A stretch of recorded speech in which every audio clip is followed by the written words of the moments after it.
Hello everyone, आज की इस वीडियो में हम लोग 10वीं कक्षा के मैथमेटिक्स का ऐसा इम्पोर्टेंट वीवीआई ऑब्जेक्टिव क्वेश्चन देखने जा रहे हैं जो कि आपके मैट्रिक बोर्ड परीक्षा 2023 के लिए काफ़ी इम्पोर्टेंट है। तो चलिए फ्रेंड्स, बिना समय गवाए पहला क्वेश्चन का आंसर देख लेते हैं। है दोस्तों, आज का पहला सवाल क्वेश्चन नंबर 18 कहता है कि 1/√3 बराबर क्या होता है। सबसे पहले ऑप्शन से चलते हैं तो साइन 30 डिग्री दिया गया है। सबसे पहले जान लीजिए कि 1/√3 का मान साइन और कॉस में तो होता ही नहीं है, ठीक है जी।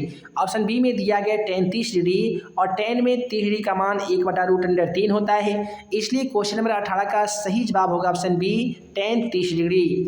और इसके बाद में कहता है कि अर्धगोला का संपूर्ण पृष्ठ का क्षेत्रफल कितना होता है। आप सभी को बता दें कि अर्धगोला का संपूर्ण पृष्ठ का जो क्षेत्रफल होता है वो 3πr² होता है। तो क्वेश्चन का राइट आंसर जाएगा ऑप्शन बी के साथ 3πr²।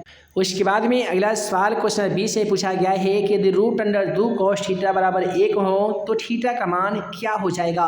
तो सबसे पहले आप सभी को लिखना होगा कि cos थीटा बराबर 1 और यहाँ पे √2 जो आप गुना में देख पा रहे हैं बराबर की तरह आने पर ये भाग में हो जाएगा। अब आप ही अपने आप से सवाल कीजिए कि cos में 1/√2 कितने डिग्री का मान होता है। तो आपका आंसर आएगा 45 डिग्री, क्योंकि cos और साइन में 1/√2 45 डिग्री का ही मान होता है। तो क्वेश्चन का राइट आंसर जाएगा ऑप्शन बी के साथ यानी 45 डिग्री। और इसके बाद में अगला सवाल क्वेश्चन नंबर 21 को देख लीजिए कि यदि अल्फा कोमा बीटा द्विघात बहुपद f(x) में दिया हुआ है x² - 3x + 5 के मूल हो तो 1/अल्फा प्लस 1/बीटा का मान क्या हो जाएगा। सबसे पहले अल्फा बीटा का एलसीएम लेंगे तो alpha plus alpha into beta हो जाएगा और ऊपर हो जाएगा अल्फा प्लस बीटा। आप सभी को बता दें कि अल्फा प्लस बीटा का मान होता है -b/a, अल्फा इंटू बीटा का मान होता है c/a। तो हम क्या करेंगे, a से a को घटा देंगे तो यहाँ पे हमारा प्राप्त होगा -b/c। अब देखिए b का मान दोस्तों ऑलरेडी -3 है तो माइनस और माइनस मिलने के बाद ये +3 हो जाएगा और c का मान दोस्तों यहाँ पे 5 है तो यहाँ पे हम लोग 5 लिखेंगे।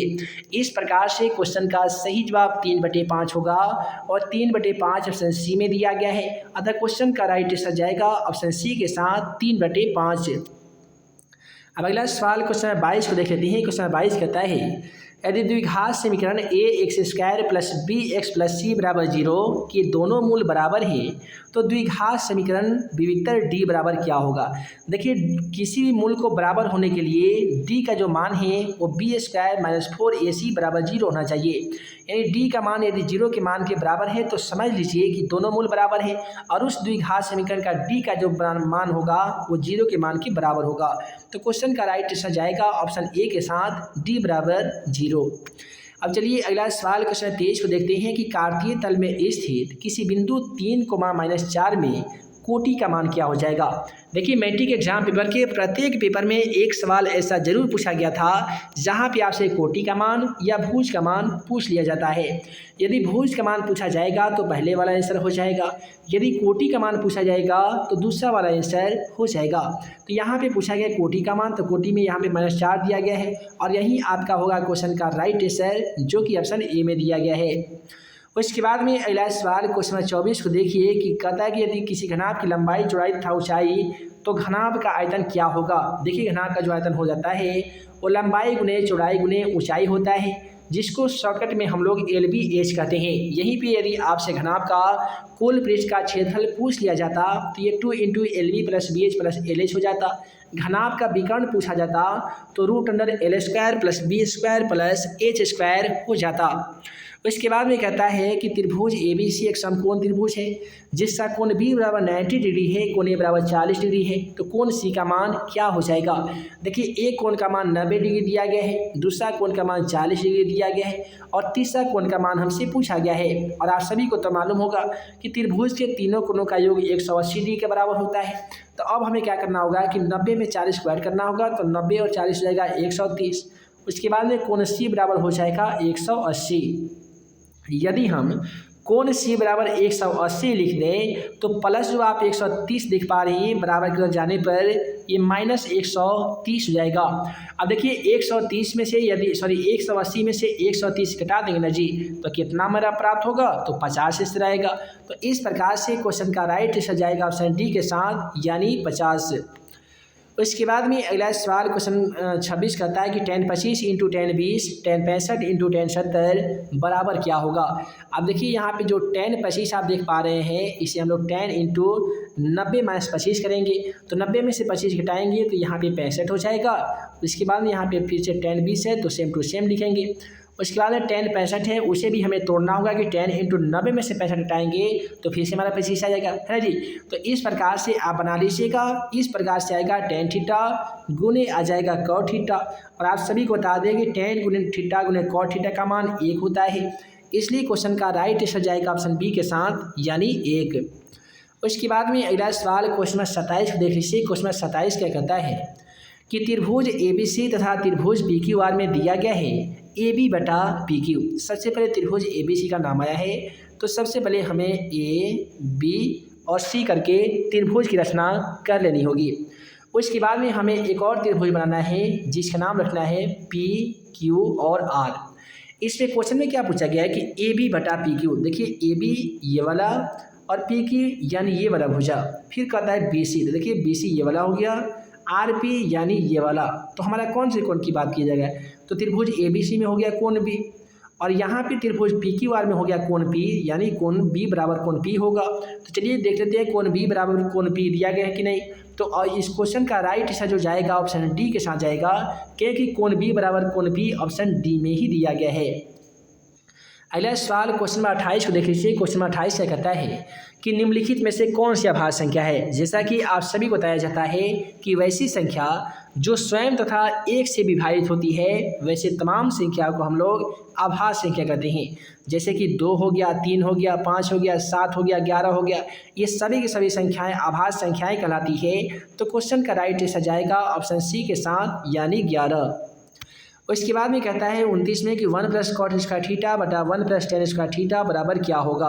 देखिए सबसे ऊपर दिया गया है cot स्क्वायर थीटा, तो आसान सा ट्रिक जान लीजिए। यदि सबसे ऊपर हो tan थीटा तो ये आएगा tan स्क्वायर थीटा। सबसे ऊपर दिया गया है cot स्क्वायर थीटा, तो क्वेश्चन का राइट आंसर cot स्क्वायर थीटा ही हो जाएगा। तो क्वेश्चन नंबर 29 का राइट आंसर जो जाएगा ऑप्शन डी के साथ जाएगा, cot स्क्वायर थीटा। अब अगला सवाल क्वेश्चन नंबर 30 को देख लीजिए। क्वेश्चन नंबर 30 हमारा कहता है कि यदि एक वृत्त का परिमाप और क्षेत्रफल संख्यात्मक रूप से बराबर हो तो उस वृत्त का त्रिज्या क्या होगा। सबसे पहले वृत्त का परिमाप की बात की गई है, और वृत्त का परिमाप को हम लोग परिधि कहते हैं, जिसका फॉर्मूला 2πr होता है। उसके बाद में क्षेत्रफल बोला गया है, और वृत्त का क्षेत्रफल πr² होता है। संख्यात्मक रूप से यदि हम बराबर कर देंगे तो वृत्त की त्रिज्या यानी r का मान क्या हो जाएगा। देखिए r² से एक r कट जाएगा, पाई से पाई कट जाएगा, तो यहाँ पे बचेगा r और यहाँ पे बचेगा 2। इससे हमें ये पता चलता है कि उस वृत्त की त्रिज्या यानी r का मान 2 इकाई होगा, 2 मात्रक होगा।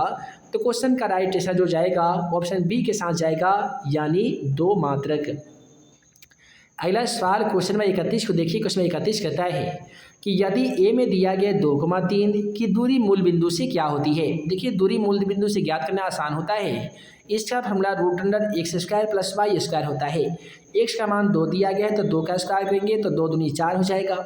y का मान 3 दिया गया है, 3 का स्क्वायर करेंगे तो 9 हो जाएगा। अब देखिए 9 में 4 को जोड़ने पे कितना होता है जी, 13 होता है। 9 4 13 होता है। तो क्वेश्चन का राइट आंसर √13 होगा, यानी क्वेश्चन का जो सही जवाब जाएगा ऑप्शन सी के साथ जाएगा √13। उसके बाद में आइए अगला सवाल क्वेश्चन नंबर 32 की ओर बढ़ते हैं। क्वेश्चन नंबर 32 कहता है कि यदि दो संख्याओं का एसीए 15 हो, एलसीएम 90 हो, तो दोनों संख्याओं का गुणनफल क्या होगा।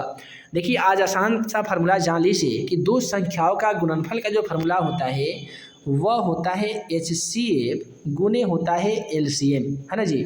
अब HCF का जो मान है वो 15 है तो 15 लिखेंगे, LCM का मान 90 है तो 90 लिखेंगे। आप क्या करना है कि 15 × 135 होते हैं, एक जीरो का एक जीरो बैठा देंगे। तो क्वेश्चन का राइट आंसर जाएगा 1350 के साथ, और 1350 ऑप्शन सी में है, अतः क्वेश्चन का बिल्कुल राइट आंसर ऑप्शन सी होगा।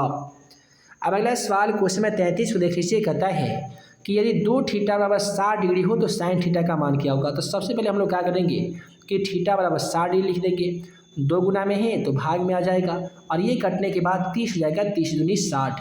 थीटा का मान हमारा 30 हो गया, है ना जी। तो आप पूछा गया कि साइन थीटा यानी साइन 30 डिग्री का मान। अब देखिए साइन में जो 30 डिग्री का मान होता है वो 1/2 होता है, इसलिए क्वेश्चन का राइट आंसर जाएगा ऑप्शन बी के साथ 1/2। अगला सवाल क्वेश्चन नंबर 34 को देखिए। क्वेश्चन नंबर 34 क्या कहता है, आकृति पी ए और पी बी दो स्पर्श रेखा इस प्रकार है कि पी ए बराबर 8 सेमी है, कोण ए पी बी बराबर 60 डिग्री है, तो रेखा पी बी की लंबाई क्या होगी।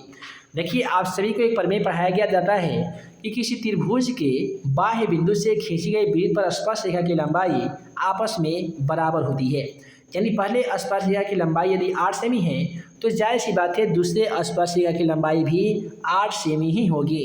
यानी क्वेश्चन का राइट आंसर जाएगा ऑप्शन ए के साथ 8 सेमी। अगला सवाल कहता है कि दो रैखिक समीकरण की आरेख प्रतिच्छेदी रेखाएं हैं, तब रैखिक समीकरण का हल कितना होगा। इस क्वेश्चन का आंसर आप सभी को वीडियो के नीचे जाकर कमेंट बॉक्स में इसका आंसर आप अपने नाम के द्वारा लिखिएगा, ताकि आगे आने वाली वीडियो सीरीज में आपके नाम के द्वारा आपका रिजल्ट बता दिया जाएगा। तो आज की इस वीडियो में हम लोग दोनों ने देखा 35 ऐसा इंपॉर्टेंट ऑब्जेक्टिव क्वेश्चन मैथमेटिक्स का जो क्या कि मैट्रिक बोर्ड परीक्षा 2023 के लिए काफ़ी ही ज़्यादा इंपॉर्टेंट था। दोस्तों वीडियो पसंद आया होगा तो वीडियो को लाइक ज़रूर कीजिएगा, साथ ही चैनल पे नए होंगे तो चैनल को सब्सक्राइब कर ही लीजिए, ताकि ऐसे ही आने वाली हर 10वीं कक्षा का इंपॉर्टेंट क्वेश्चन का वीडियो आप सभी को मिल सके और आप भी हमारे यूट्यूब चैनल से तैयारी करके मैट्रिक बोर्ड परीक्षा 2023 में बढ़िया से बढ़िया नंबर ला सके। तो हम जल्द मिलेंगे अगले वीडियो में नए भी क्वेश्चन के साथ। तब तक के लिए आप सभी को वीडियो देखने के लिए बहुत बहुत धन्यवाद।